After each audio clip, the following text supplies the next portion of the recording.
A lot of people think that money equals happiness. And they think the more money they make, the happier they're going to be. And I can tell you, it's almost the exact opposite. What's going on, everybody? I'm Chris Naugle. Welcome back to the Money School podcast, where we talk about the truth about money and how you can take back control of your money. Today's topic is going to be a little outside the box, but once we're done, you're going to find out it's actually right in the center of the box. And what we're going to talk about is happiness. I'm kidding, but I'm not. A lot of people think that money equals happiness, and they think the more money they make, the happier they're going to be. And I can tell you, it's almost the exact opposite. The more money you make, the more problems you'll have, the less happy you'll be. And a lot of entrepreneurs, a lot of business owners work to create these giant businesses, make tons of money. And at the end of it all, they have no time to enjoy it, no time to stop and smell the roses, no time to spend with families. Therefore, their families fall apart, and all of a sudden they go through divorces. Their kids don't even know them because their parents just spent their entire lives building an empire, building up all this wealth to be miserable and unhappy. So folks, why don't we just change this around? How about we just say happiness is money? Because the one thing money will do, and in the farther up the flagpole you'll get on the money spectrum, the more you'll understand this. Money is just a tool that we use to buy time back. You see, time is the real resource we want. Time is the real precious stone, precious resource we all need because we don't have enough time. And that's what we're going to hit today. And my guest is the expert in this. Okay. Let me just, before I give you his name, let me tell you a little bit about what he does. His company is called Limitless You. Okay. Write that down. Limitless You. Now, he has gone through the most insane failures. So he's had business failures, $9 million loss over 5 different business mistakes. You need to hear about that. He's had his family fall apart. He's gone through divorces. He's literally been to the bottom and back up. And today he's one of the happiest sons of bitches. What is that movie? National Lampoon's Christmas Vacation. Happiest person you will ever meet. And you're going to learn how his transformation from the bottom to where he is today happened and what his company does. His name is Brad Chandler, and his company is Limitless You. Welcome to the show. Thanks for having me, man. I'm not kidding when I say that introduction and what you just said may have been the best ever. So nice job. Oh, thanks, man. I just came up with that as I was saying it. I was like, what should I say next? All right. So, listen, like, the first thing you got to do is, I was reading I'm going to call it a rap sheet, but reading your rap sheet about like your upbringing and everything else and just the things that happened, the untruths. We got to start there, Brad. Like, you got to tell people a little bit about just like how miserably you failed at so many things in your life. And I don't mean to put it that way, but that's kind of what it is. Yeah. I try. Yeah. I try not to use the word, even when I talk about my two marriages that didn't work, I try to not to use the word fail, because if you're doing something, you're learning something, right? So I read a book when I was in 9th grade on how to buy real estate with no money down. And I wanted to make a ton of money because I didn't know at the time, but I didn't feel worthy. And you hit the nail on the head when you said it is true. They have studies that show money doesn't bring you happiness. Happiness actually brings you money. So 3 years ago, Chris, my son had anxiety pretty bad, and I tried everything. And I was on the call with this performance coach, and she's like, "You have a tick." And I was like, "What are you talking about?" She's like, "You blink like crazy when you talk about your childhood. You may have some shit from your childhood that's actually affecting your son's anxiety." And I'm like, "Me? No." I was like, "I'm the greatest dad. I've been a single dad now today for 13 years. I do everything with my son. No chance it's me. But if you think it is, I'll try anything." So I went out and worked with her and her husband. And over the course of a weekend, actually a 3-hour session, laying in an Airbnb bedroom outside of Park City, Utah, my life forever changed. And I realized that for 47 years of my life, that I didn't think I was enough based on how I was raised and the stories and the meanings that I placed on it. What did that feeling of not enough that so many people in this universe experience, what did that lead to?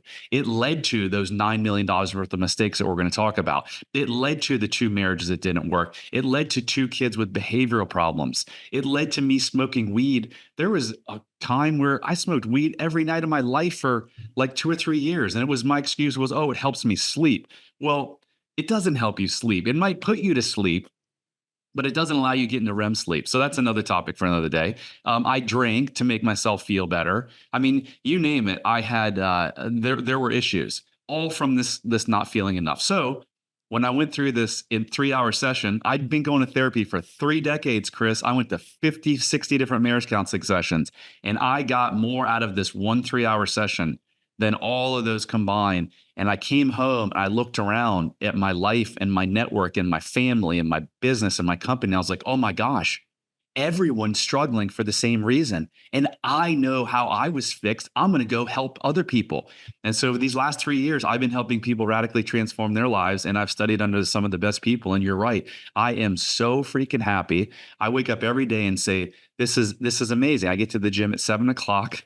I play pickleball for a couple hours. I do yoga. I lift. I stretch. I get in the sauna. I start working around 11 or 12. I work for a couple hours doing exactly what I love to do, talking to people like you, helping coach people. It's just amazing. Sometimes I'm like, is this real? Well, it's clearly real. Otherwise, you wouldn't be on this podcast. So, like 3 hours and you found the path. Like that just sounds too good to be true for most people. So, like all these things that happened, like these 5 business losses, like what businesses were they in? Can we just go into, let's just focus right now on, since this is money and people love hearing misery stories of how people lose money. $9 million is a lot of money. And you did that in how long of a period of time? Because I mean, listen, like a lot of people would boast and be like, I built up this business. It's worth $9 million bucks. Hell, dude, let's go the other direction. You lost $9 million on 5 businesses. What did you learn and how did you get yourself into that mess? Here's the funny thing.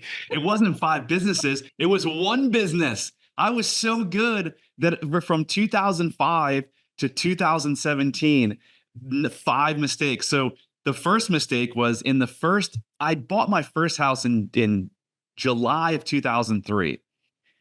I met my partner in October of 2003. We formed Express Home Buyers in October, November 2003. The first 5 months of 2005 on paper, Chris, we had $1.5 million profit. Wow. So I've got this subconscious part of my brain, which we'll talk about more, that's telling me I'm not enough. But my conscious brain and my ego is like, you might be the smartest guy in the world. You're going to be retired soon. So I'm like, I don't know what's wrong with all these other home flippers. I'm just going to keep doing bigger deals. So we bought 3 development deals in the summer of 2005 that cost us $3 million. I mean, it was stupid shit, dude. Like we bought a house that we're like, oh, we'll knock it down. We'll subdivide it. Well, we did hire an engineering company that kind of screwed us, but had we just run a title search and saw that it was a corner lot, if we knew what we were talking about, knew what we were doing, it would have been like, no way. We bought a row house in DC near the XM Sirius headquarters. And we're like, oh, we'll just, whatever the price is, it's going for $300 a square foot. We'll just put another level on it. We didn't know you had to go to zoning. Or maybe we did know, but we're like, oh, we'll get it through zoning. No, we didn't get through zoning. Then we bought an apartment complex in Adams, Morgan. And oh my gosh, it probably would have been good if we hired the right people, but we hired this Chinese architect who barely spoke English. He was the worst. He did the renovation. It was so bad. That deal took us 10 years to extricate. So those 3 deals cost us $3 million. Why? It was all based on my ego and me not feeling enough, saying, if you can do this, if you can make $1 million, you have been making $50,000 a house. If you can make $1 million on this house or this apartment, it was all subconscious. I didn't wake up and say that, but that drove me. Dude, you were trying to hit home runs every swing. Dude, the way to win is just the bunts and the base hits. But you know that because you've done 4,500 houses. You've learned that. But listen, like, I'm not sitting there saying anything bad because I did the exact same thing. I just didn't lose $9 million. But I got to a point when me and Larissa were, doing all of our flips and we were getting ready for the show, and we were doing 25 houses a month. Dude, I was just buying everything. And I had that same ego attitude you were just talking about, where I'm like, we'll get that through. Oh, that'll be fine. Oh, we'll just rip these walls down and we'll just do this and it'll open up, and that should only cost everything back when I was doing this was 30 or 40 grand. Like, oh, that'll be 30 grand to renovate this. No, it was 90 grand. And this one would be 40 grand. Oh, no, that was 120. So it's just like we got into that same thing. And yes, we lost money on a couple. It's just we didn't dive in putting, another floor on an already, existing building that required engineerings and all that stuff. So it's funny how we all have that ego moment in our lives where ego gets the best of us. And some of us learn, some of us don't. And I think that's the best part about where your story ends and starts is you did learn from those mistakes. It just took you a lot more money to learn. It did. It took me 12 years. Yeah. And now since I've made that transformation, and most entrepreneurs start businesses thinking that when they make 10 million or 5 million, they're going to be worthy, they're going to be happy, they're going to reach this pinnacle. And I can promise you, because look at Whitney Houston and Michael Jackson, all the people, Matthew Perry, who just took his life, who knows if he took his life, but he's dead based on his past trauma. The money didn't do anything, right? The secret is you can get to the state that you think $5 or $10 million is going to bring you down the road. You can get to that state today. Everyone listening to this can get to that state today, which is inner peace and happiness and self-love. And when you do, the chances of you making a lot more money will go through the roof, because you're not doing it for the reason of proving yourself. You're doing it hopefully to make an impact. That's the shift I've made in the last 3 years. And my net worth these last 3 years have grown like any other 3-year period before, because I'm not sitting here saying I'm no good, I've got to make a bunch of money to prove myself. Brad, it's interesting. I always talk a lot about money because that's just the space I'm in, but I talk about money as a tool, and I talk about money's sole purpose is to buy your time back. And if that's not what your purpose of money is, then you're failing yourself, and you'll have to go through the hard knocks like all of us do. But the one thing I've also learned is, as I've had a lot of success and made a lot of money and had a lot of things that I still do today, but all the things, the 5 Porsches and all the stuff that I have, they bring me joy, but nothing brings me more joy than giving. When we created a private foundation a little over 2 years ago, and I got to tell you, my favorite part of every single month is when we meet to discuss who we're giving money to. And then we set the budgets for how are we going to give them. And sometimes, I'm not going to lie, sometimes we overstretch that. And we're like, wow, yeah, we could do this, and we could help this many animals, or we can do this for this school. And we don't have it in the foundation to do it, but it's like in business, you set these high projected goals. But the funny thing is in business, when you set a high projected goal, it's kind of sometimes hard to hit that. But in giving, we've never really had to work to get to the point where we've met those goals of those giving things. And listen, there's something to giving that brings a happiness inside that I've never felt with anything else. Like when we give a check or we send money monthly to any of these organizations, these charities, or Vivi School or the shelters that we help, there's something so unbelievably peaceful about doing that. But then once you give, the funniest thing is, folks, it all just comes back. It's like a boomerang. And you're just like, well, damn, I didn't know that was going to happen. It's like, okay, what are we going to do now? Well, let's give more to this one, and let's do that one. And then you do, and then more comes back. And you're like, well, what the hell? You almost can't get rid of it. But if you stop giving, it all dries up. And that's what I've learned. Now, I'm at the very early stage of this newfound realization, because it was a long time ago when I was in a dark, miserable place, probably very similar to yours, maybe not quite as severe, but I was so focused on me and money and lack of money. And I remember I went to a mastermind with this guy, Greg, at his house, and I couldn't afford to be there. But I asked him, I said, Greg, give me the best advice, because he knew a little bit about my circumstance or my hell I was living in. I said, give me the best advice you can. He puts his hand on my shoulder, leans into me, and he says, Chris, I'm going to give you the best advice ever. So inside, I'm like, yeah, here it comes. And he says, here it is. Give your best stuff away for free. Dude, I wanted to deck the guy. I wanted to immediately say, hey, listen, that $5,000 I paid you to be here, I would like it back. And the food I ate this afternoon, I'll leave it in the toilet for you, so you don't have to charge me for that either. I'm like, that's the best you got for me? Seriously? But seriously, like, that is the best advice anyone's ever given me. And but like you were just saying, like happiness is within, you know, and I said happiness is money. And I'm trying to just kind of help everybody understand that money has a diminishing return. The more you make, the less it matters in life and the less happiness that it brings you. So you better figure out what Brad's teaching really quick, because if you think money is what's going to make you happy, the cars are going to make you happy, the big house is going to make you happy, the boat, all of those things will create more problems for you and make you miserable. And I can prove it. But Brad, I'll let you prove it and explain why this is. And then I would love today, before we finish, is, you know, this whole thing about happiness and living in the present. I studied Eckhart Tolle's books and I freaking loved what he taught, but it's a little bit much to try to explain that to people. But I just want you to tell me why business partnerships fail, why businesses fail, and why relationships fail, and how not to fail at those. Yeah. So, yeah, I give away my best stuff too. I love that. The only thing that brings you true freedom in this world is self-love and self-compassion. That's the only thing. You cannot be free until you have self-love and self-compassion.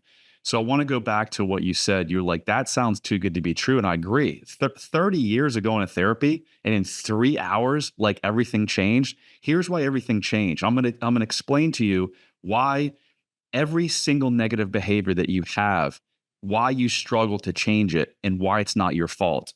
So every single negative behavior, you drink too much, you shut down with your spouse, you smoke too much weed, you eat too much, you have depression, anxiety. It's your brain thinking that it's providing a solution to something that it's running from, that it thinks is worse and more painful over here. The thing that's worse or more painful is driving the negative behavior. Let me give you an example. I don't want to get on stage. I get super nervous. Well, what's driving that is if I get up on stage and I mess up, someone is going to disparage me, make fun of me, just like my dad. So this untruth, excuse me, is driving the negative behavior. So why was it that in 3 hours, my life forever changed? What you have to do is you've got to go find the underlying subconscious hidden belief that is always, always an untruth, that's almost always formed in childhood. And it was formed to get you through a tough situation. That's why it's not your fault. And when you show your beautiful brain that it's untrue and that the truth is the exact opposite, if I get up on stage, and even if I screw up, if someone makes fun of me or not, I'm not going to get kicked out of the tribe and die. Every negative behavior you have has an underlying survival thing to it. You're not thinking about it, but it's in your subconscious. And when you show your brain that it's untrue, then guess what happens to the negative behavior? It goes away, vanishes, and never comes back. So why does therapy not work for the most part? Is because they never get to this underlying thing. They focus on, oh, you drink too much. Well, let's drive different. It's path home so you don't go by the liquor store. Oh, you have anxiety. Let's teach you breathing things. But here's the thing, guys. Not one person was born with depression, anxiety, and eating disorder, the need to smoke marijuana every night. It's a learned behavior that was learned for a reason, to get you through a tough situation as a child. That's why it's not your fault. You just don't understand the difference between your subconscious brain doesn't know time, which it shouldn't. So it can't differentiate you as a 56-year-old or a 46-year-old and a 6-year-old. So you're just living as a 6-year-old, smoking weed every night, coming home, drinking, a bottle of wine or a 6-pack, yelling at the wife. You're like, why am I doing this? Why is my life like this? Why is my business in chaos? Why do I have cash flow problems all the time? It's all this underlying untruth that you don't even know about. And once you figure it out, boom, everything in your life will change.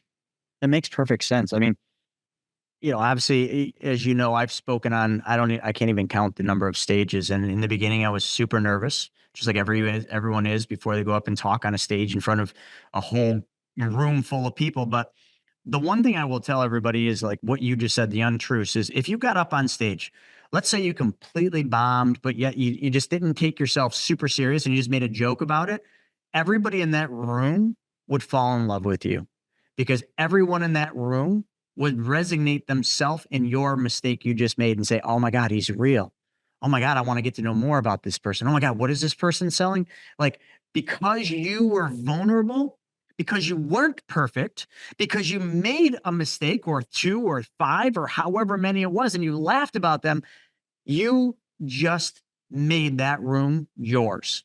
But nobody understands that. They're like, oh, I got to do this perfect. I got to memorize this. Everybody lives in this world of like that side of like, it's a TEDx talk where every word has to be memorized. And TEDx is just like that. I've done it. Like literally, you've got to be perfectly on time, perfectly to the word almost.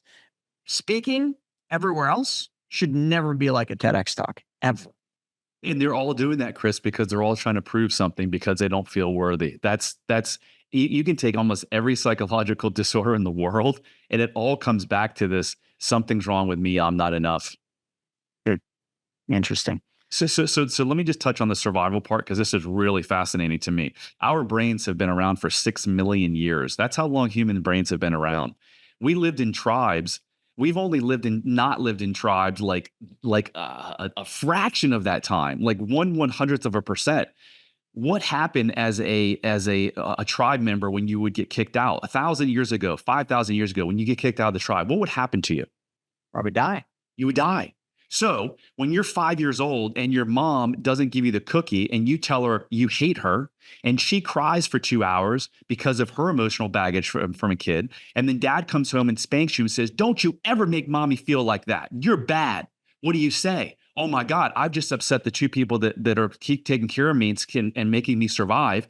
I have got to change the way that I am, my authentic self, to suit them, or else I'm going to die. Does the 5-year-old kid say that? No, but his 6 million-year-old brain has to operate that way to survive.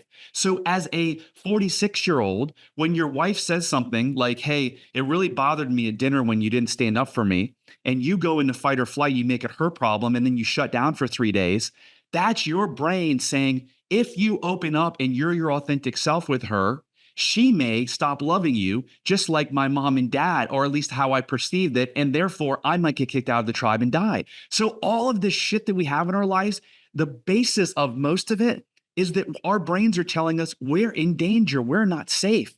So next time you shut down with your wife or you go to have that fifth, joint or fifth beer or whatever it is, just tell yourself, I'm safe. I'm okay. I'm not that 6-year-old who had no resources. I provide my own safety. Your real estate business lives and dies by the network and the connections that you make. I mean, after all, your network, well, it's your net worth. That's what you always heard, right? If that's an area where you desire improvement, well, Private Money Club, it's for you. PMC saves you precious time and money by bringing the real estate world, well, right to you, right in the palm of your hand. So get in on the action like so many others have by going to privatemoneyclub.com and sign up. That's really powerful. It's almost like, what they talk about fear, and the saber-toothed tiger from way back in those days. We come out of the cave and we always think there's a saber-toothed tiger going to eat us, and there isn't. And in today's world, there's nothing there, but yet we still have fear. And I would say fear is probably more prevalent today than it was even back then when things actually were trying to eat you. And we fear nothing, really. We fear things that have no reason to fear. I mean, I look at teenagers, and we got an exchange student now, and she just went to school today, and I was just talking to her the other night, and I'm like, so are you excited about going to school? And she was like, I'm excited, but and then she starts naming out some of the things she's worried about. I'm like, why would you be worried about that? Well, I don't know. I'm not from here. I don't dress like kids here. I said, that's good. That makes you unique. And that's why kids will want to get to know you, because you don't look like everybody else. But she kept going with these things. And I'm just like, really? These are the things kids worry about today?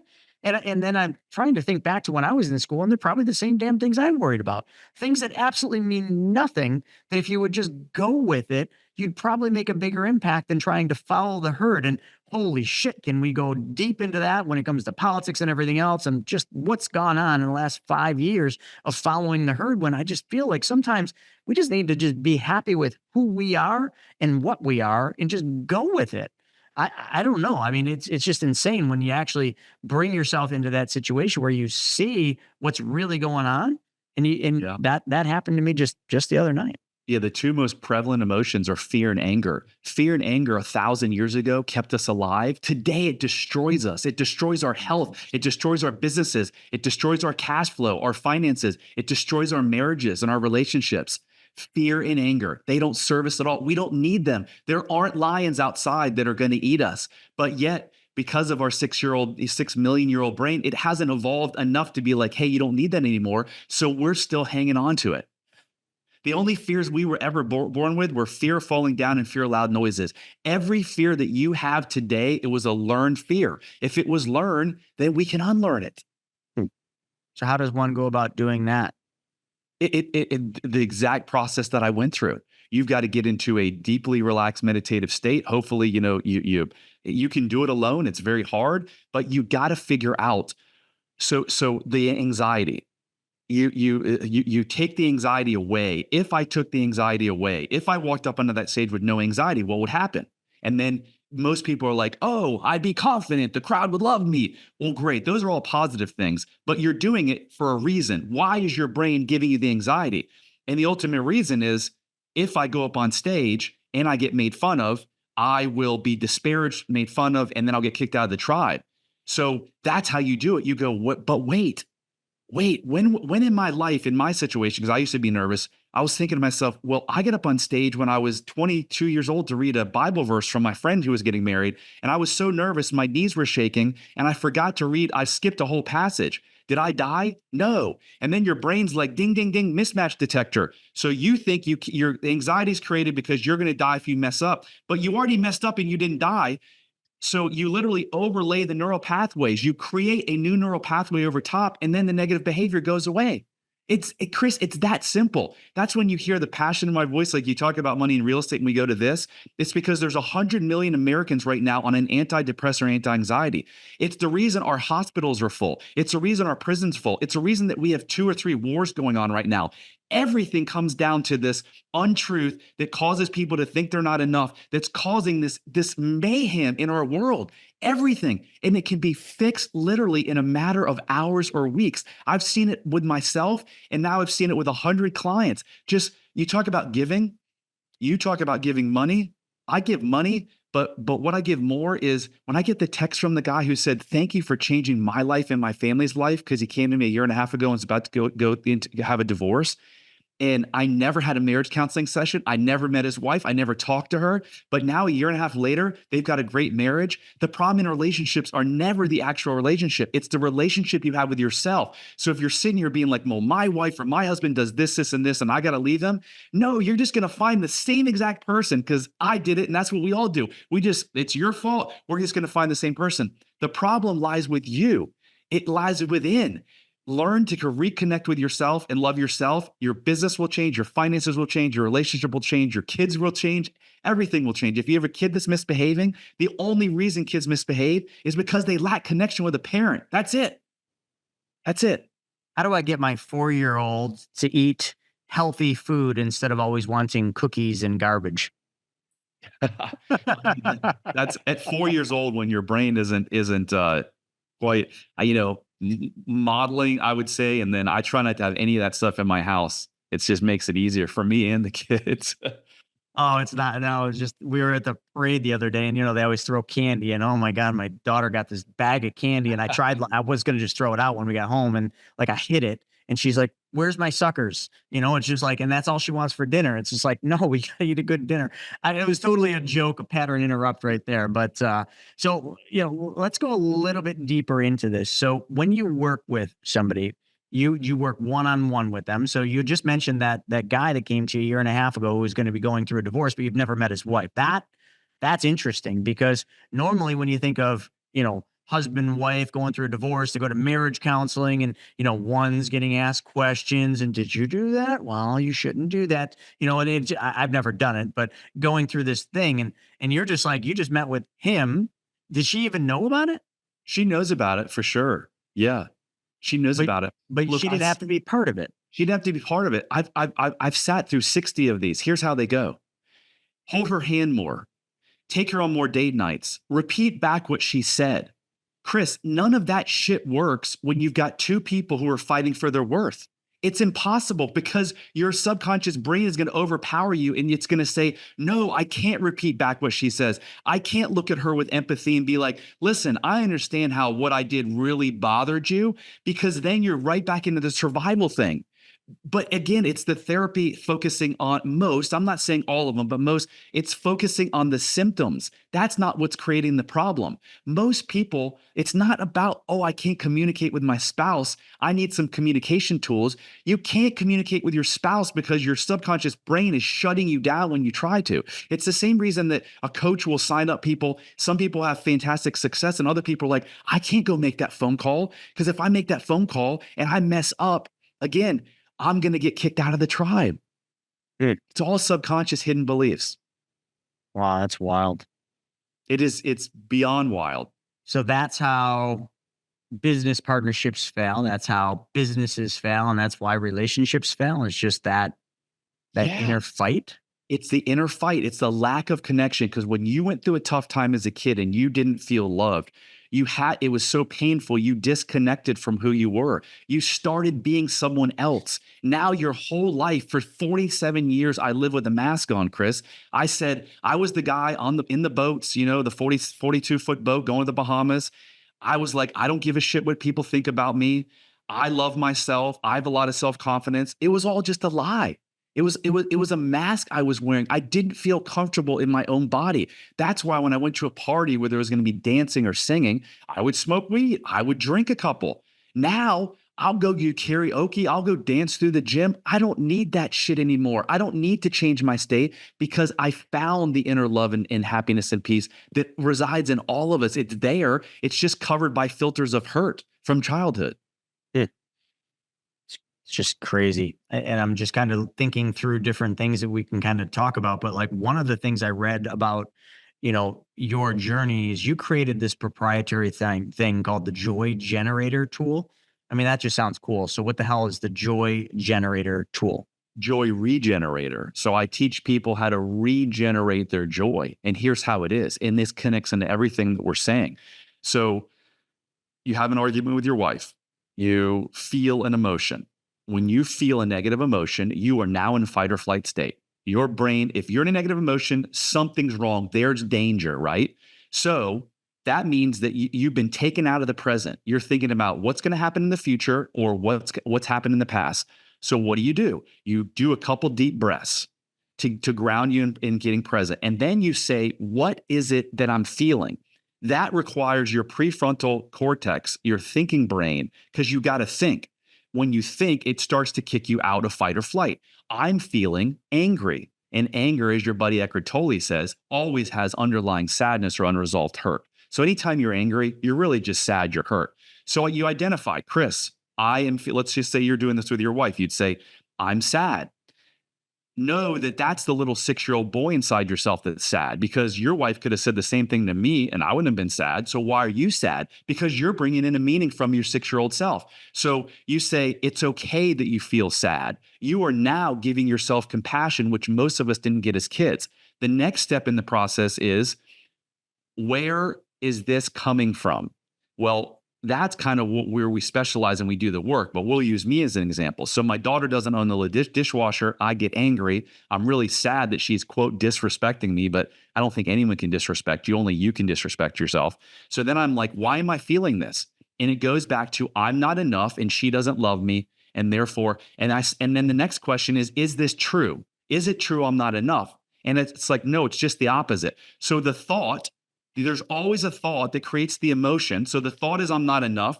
So I get sad at my daughter. That always creates a behavior. The behavior is I yell at her, and then that spins off her whole action. So now I'm yelling at her. So she's like, Dad doesn't love me. I'm no good. I'm going to go smoke weed, or I'm going to go drink. So it's this constant circle that some people stay in forever in relationships and with kids. The thought creates the emotion creates the behavior or the action, and that often reinforces it. So that's the essence of the Joy Regenerator. Take it one step further. What you say to your spouse, hey, Judy, what you just said made me feel sad. It's not your fault, because it's not their fault. It doesn't matter what they do. The reason that you're sad is because of something that came from your past. So Judy, what you just did made me mad or sad. It's not your fault. Can we discuss it so that I can heal and we can become better connected? That's way different than most relationships in mine most of my life. When they come to me and make me mad, I would attack them, and then I'd go into flight where I'd be cold and distant for, days. And I hated it. I didn't know why. I felt this pressure on my chest, but now I know why. Because it was like, you got to protect yourself. If you open your heart, your authentic self, guess what? Daddy's going to kick you out of the tribe and you're going to die. So you would have done the same thing with the dishwasher scenario in your child. So your child doesn't load the dishwasher. You would have just said, hey, son, or daughter, what's your daughter's name? Ella. I'd say, yeah. Just so we can make this real. Hey, Ella, what you just did by not loading this really made me angry. It's not your fault, but then how would you go from there? Yeah, I would explain to her. With my daughter, I can easily now say she didn't do that because she doesn't love me or disrespect me. It's because she's 17 and she'd rather be, shooting a selfie or talking to her friend. So I don't necessarily go there. What I do is I just don't get angry and I say, Ella, come on now, please do the dishes. In the past, I would get angry. I might yell at her or elevate my voice. I'm not a perfect parent. I mean, don't get me wrong, but I have changed so much. And she'll tell you, she's like, Dad, you're so different. Like, you seem to be always like mad before. She's like, she's like, I want your life. You've got a good relationship. Your business is good. You're happy all the time. You're in the best shape of your life. So everything has changed. So I don't necessarily go through those. I teach her everything, but I can now see as the parent, she's just being a teenager. And I talk to her about how it's important for, when I ask her to do something, just do it so I don't have to bug you. That is interesting. And there's so, what it's funny. I got a 4-year-old, so I haven't seen this. I mean, 4 is just an awesome age. It's a challenging age, but so is every other age, but it's just awesome. But then I talk to parents and like, oh, wait till she's a teenager, blah, blah, blah. And you hear this over and over. So preconditioning my mind, I'm like, great, I don't want her to be a teenager because then she's going to hate me. She's not going to talk to me. Like, it's just going to be terrible. So if you could figure out how to get a teenager to still relate and to still communicate with the parents, you're really onto something. So is that working with your 17-year-old? Yeah, because she went through some major life crises in the last year, and she told me stuff that most 17-year-olds wouldn't tell their dad. Bottle it up. Yeah. Here's the thing. If your kid has behavioral problems, if they're a teenager and they're acting out, it has nothing to do with them being a teenager. It has to do with the lack of connection they have with you. So if you lack self-love, and unlocklimitlessyou.com/quiz, do yourself, your business, and your health and your family a favor. Go take the self-love quiz. It only takes 3 minutes. If you lack self-love, like I did for 47 years, there is no way that you cannot affect your behavior of your kid. It's impossible. I thought of myself as one of the greatest dads in the world because I was there for them all the time. I got up, I brought them to school. I took my son all across the country with golf tournaments. I was the only father that showed up to every volleyball game. But that's different from doing and loving. If you feel unworthy and you lack self-love, there's no way you don't push that shit down to your kid. So what's the greatest gift that you can give your child? And if you want your child to stop misbehaving, or you don't want your 4-year-old to become a misfit in your teenage years, what's the single best gift you can ever give a child? It's to break the multi-generational curse that most of us are involved in, where we just pass this shit down. Because if we lack self-love, we're going to always go match with someone that lacks self-love, and then we're going to have offspring that lack self-love. How do you teach a kid how to break the multi-generational curse? You teach them how to love themselves unconditionally. How can you teach a child how to love themselves unconditionally if you don't? And if you score lack of self-love or mild self-love, you do not love yourself unconditionally. So if you want to do the best thing you can ever do for your kid, do the work. Do the work to unearth this untruths that are hidden in your subconscious beliefs that are not only going to change your kids for generations to come, because then they'll go, my daughter will now marry someone different than she would have married had old Brad never changed his ways. Wow. Give me that one more time. Limitlessyou.com. The website is called unlocklimitlessyou.com. And all over it's got the quiz, but unlocklimitlessyou.com/quiz.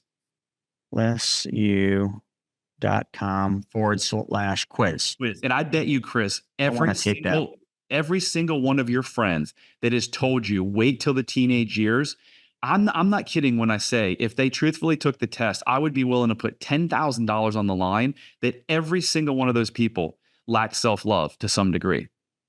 Yeah, that would make sense. I mean, some of the people that have told me that are just miserable bastards anyway. So wouldn't doubt that they lack a little self-love. Have you realized like, or noticed like there's a lot of miserable people out there right now.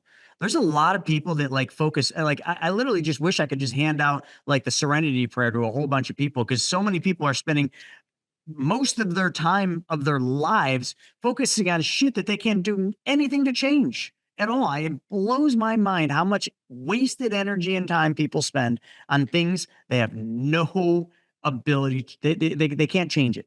Yeah, It doesn't affect their life at all, but they think it does. And they think that something they say or do is going to change the outcome. And it's not. Politically is a big one you're seeing right now. I like to call them hurt, because every person that's miserable is actually hurt, and they're living everything that we've just talked about.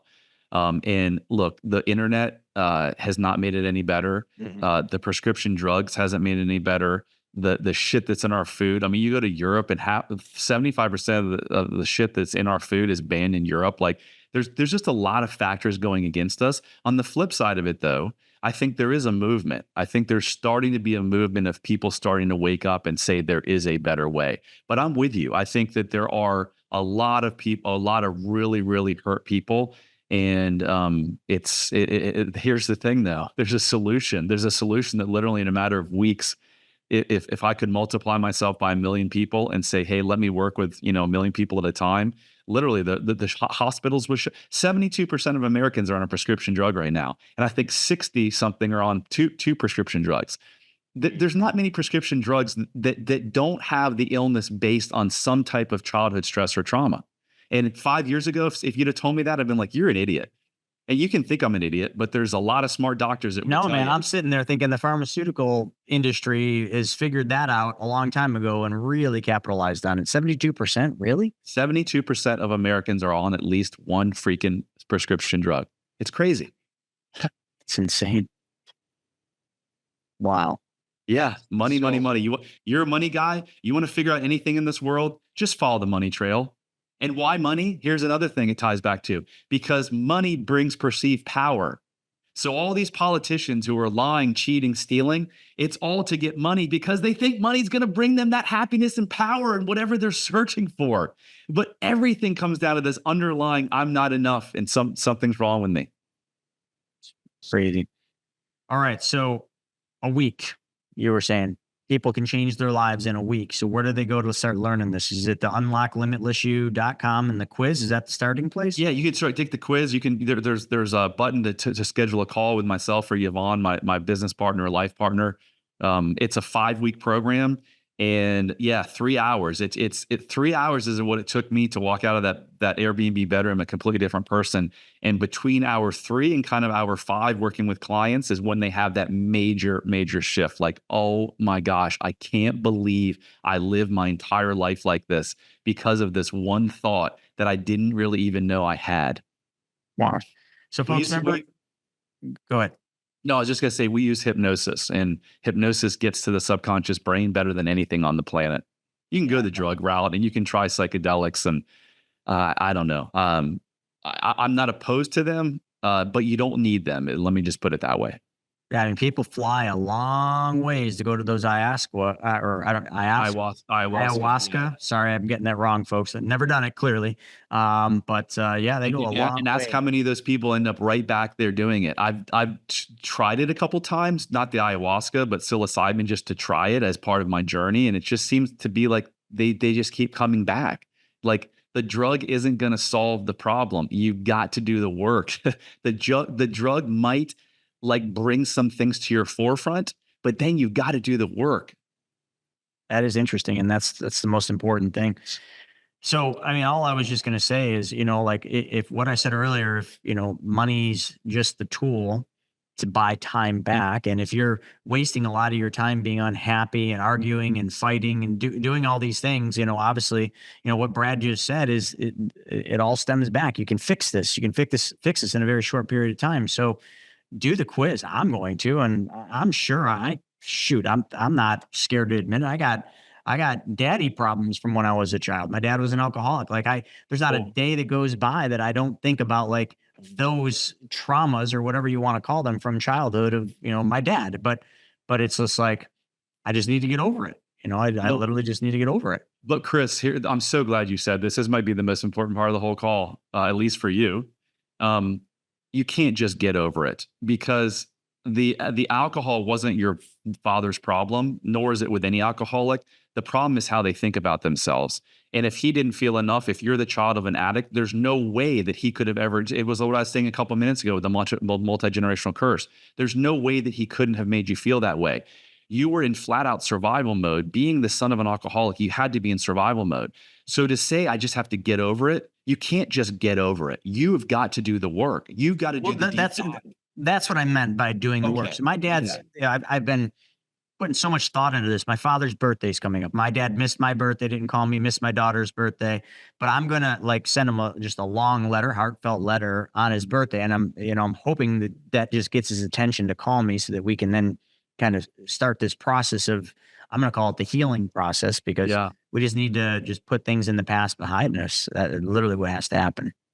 But what I'm trying to tell you is it's not just as easy as waking up one day and saying, I've got to put it in the past. You have to know what's buried in your subconscious mind that's still controlling you, and to some degree, because unless you've done this, we'll take the quiz and we'll find out. We'll find out. Okay. I'll do the quiz. Yeah. Because that is something that haunts me, and I need to get rid of it. Yeah, for sure. And again, it's going to affect your 4-year-old. It's probably already has affected the 4-year-old. And the longer it goes on, the more it will affect. And you should see if your wife will take the quiz as well, because again, we often match with this.